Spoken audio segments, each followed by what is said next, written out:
Menariknya, Al-Quran ini adalah satu cahaya yang akan menerangi pelbagai kegelapan dalam kehidupan kita seharian.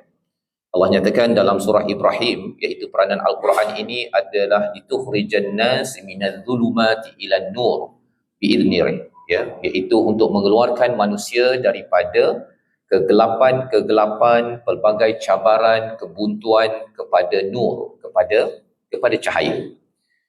Jadi kita bersyukur pada Allah SWT bila kita mohon hidayah daripada Allah, ya. Kita mohon hidayah daripada Allah dalam surah Al-Fatihah paling kurang 17 kali sehari.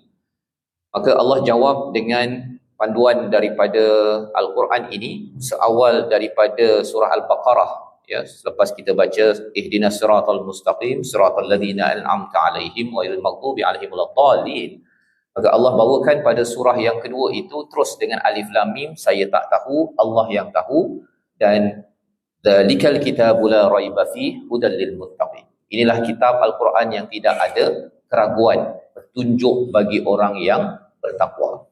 Siapa orang bertakwa? Orang bertakwa adalah orang yang ingin ikut pada perintah Allah, jauhi larangan, dan ingin selamat daripada azab api neraka. Itu orang bertakwa, ya. Jadi kita mohon Allah jadikan kita orang yang bertakwa, dan orang bertakwa selalu mengambil cara berfikir, cara berperasaannya itu dengan panduan daripada Al-Quran. Ya, apa yang kita cakap, apa yang kita buat sekarang, apa yang kita tak buat, semuanya itu adalah dengan pencerahan, ya, panduan decision making, cara membuat keputusan daripada Allah. Itu namanya huda. Ya, huda yang kita minta, ihdinas siratal mustaqim, itu maksudnya.